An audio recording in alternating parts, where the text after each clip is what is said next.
Fala pessoal, espero que todos estejam bem. Nesta aula, nós vamos dar início ao estudo de equilíbrio químico, estudando os principais conceitos desse assunto. Então, vamos considerar uma equação que representa a dimerização do dióxido de nitrogênio.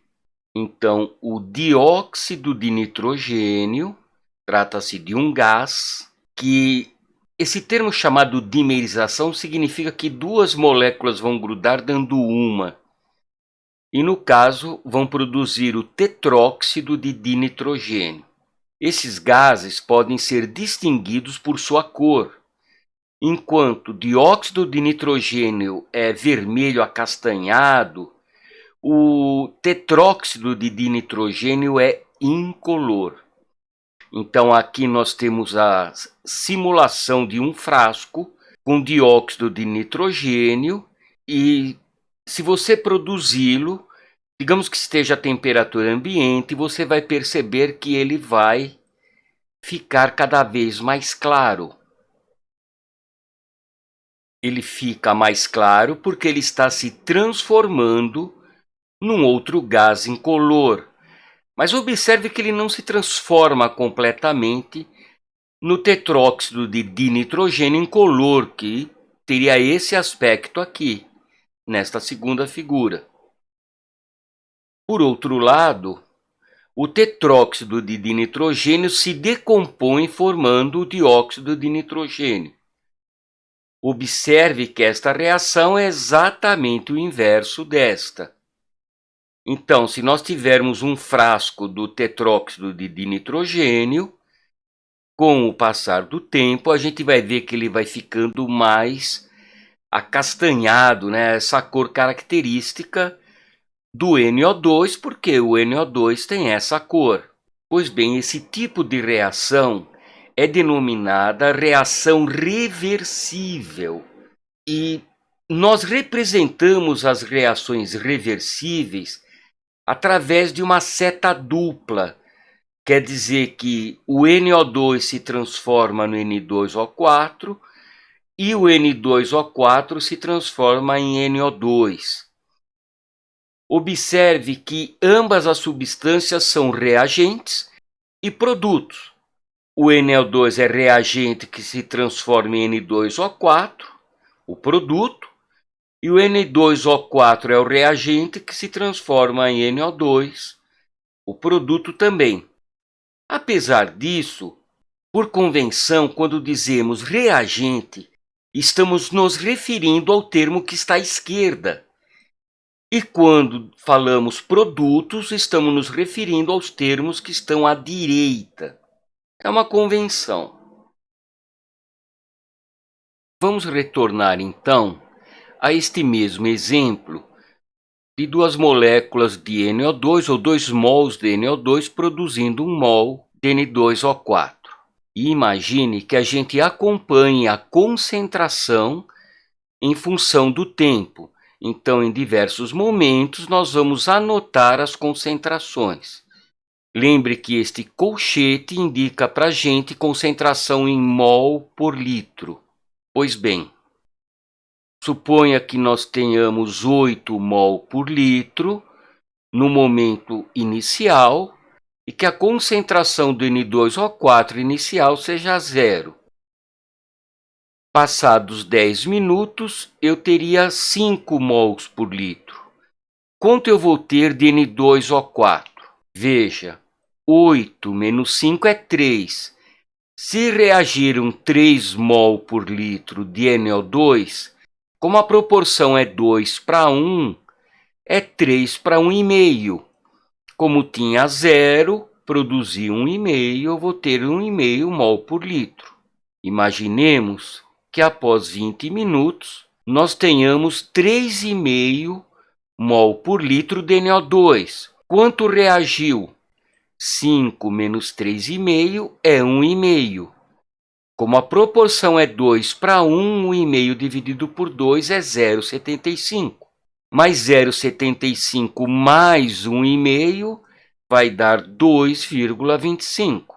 Consideremos ainda que no tempo 50 minutos a concentração seja 2, portanto, de 3,5 para 2 reagir 1,5, novamente vai produzir metade, 0,75, que mais 2,25 vai ser 3. E no momento 60 minutos, a concentração de NO2 continua 2, não reagiu nada e, portanto, não produziu nada do N2O4. Se nós fizermos um gráfico com essas concentrações, nós vamos ter este aspecto. Então, a concentração do NO2 vai diminuindo, mas a partir de 50 minutos ela se torna constante. Já a concentração do N2O4 do produto vai aumentando, mas a partir de um determinado momento ela também fica constante. Isto é, no equilíbrio a concentração de todos os componentes, de todos os reagentes e produtos, num sistema em equilíbrio, vão ser constantes. É por isso que a gente não observa que o frasco fica completamente incolor. Sempre vai ter N2O4 incolor, mas sempre vai ter uma certa quantidade de NO2 que é castanho. Agora vamos pensar um pouco sobre as velocidades ou taxas de reação. Vamos chamar a velocidade da transformação do NO2 em N2O4 de VD, a velocidade da reação direta, e o N2O4 se transformando em 2NO2, a sua velocidade será VI, a velocidade da reação inversa.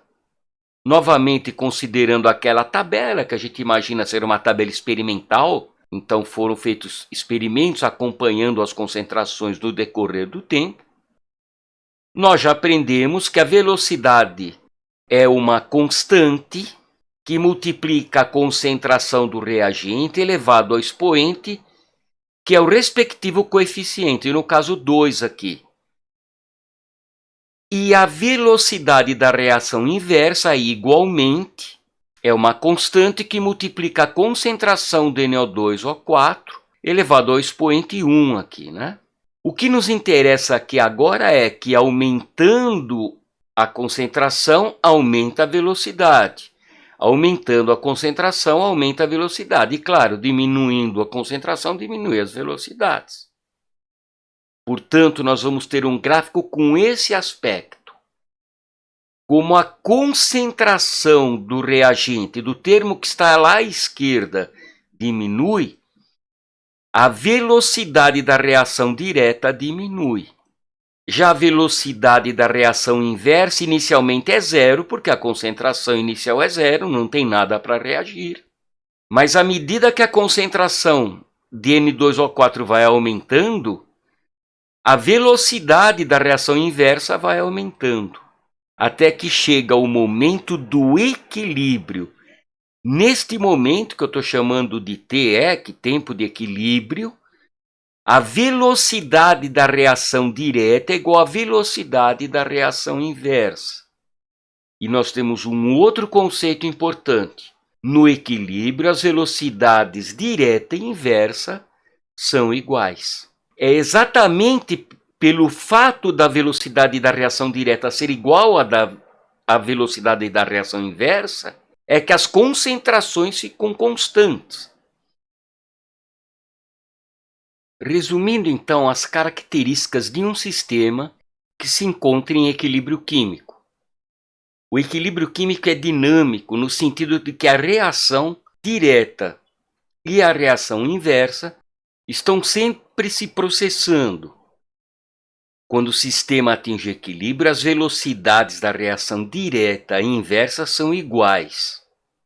Quando se atinge equilíbrio, as concentrações de reagentes e produtos não são iguais, podem ser por acaso, mas não são iguais necessariamente, elas são constantes, elas não variam no tempo. Isso significa que todos os componentes estão presentes. Nenhum reagente, nenhum produto vai sumir, porque ele vai estar sempre sendo produzido.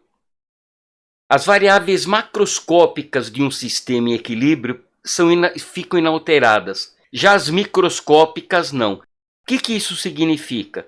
Pensa na cor daquele sistema em equilíbrio NO2, que é avermelhado, com N2O4, que é incolor. Vai ficar com aquela cor durante o tempo inteiro, se você não mudar a pressão e a temperatura, como a gente vai ver no futuro.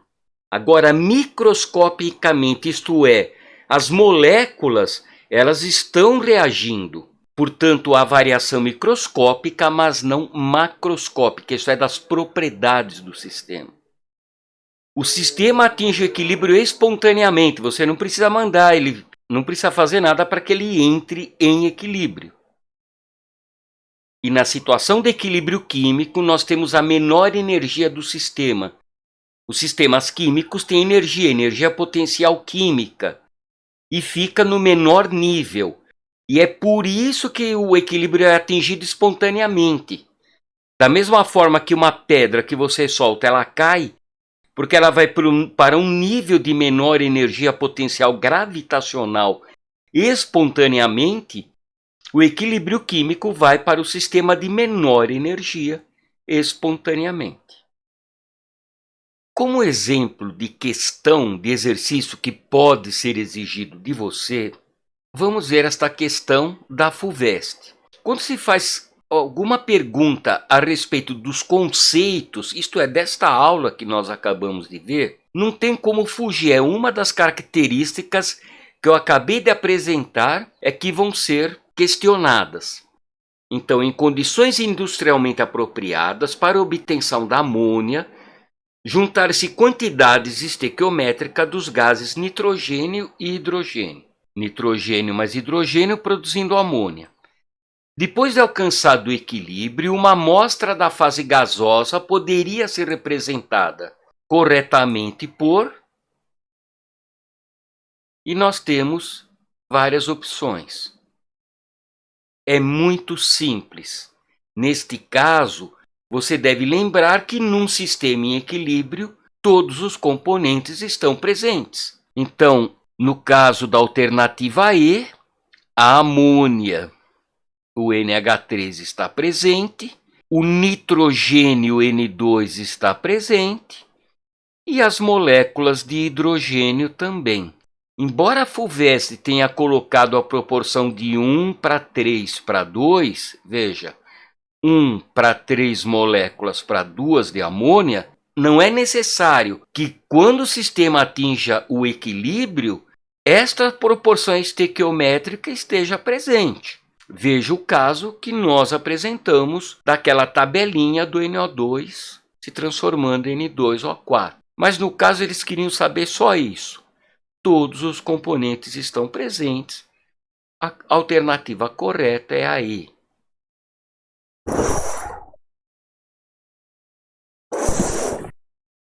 Bem, ficamos por aqui. Um abraço a todos e cuidem-se.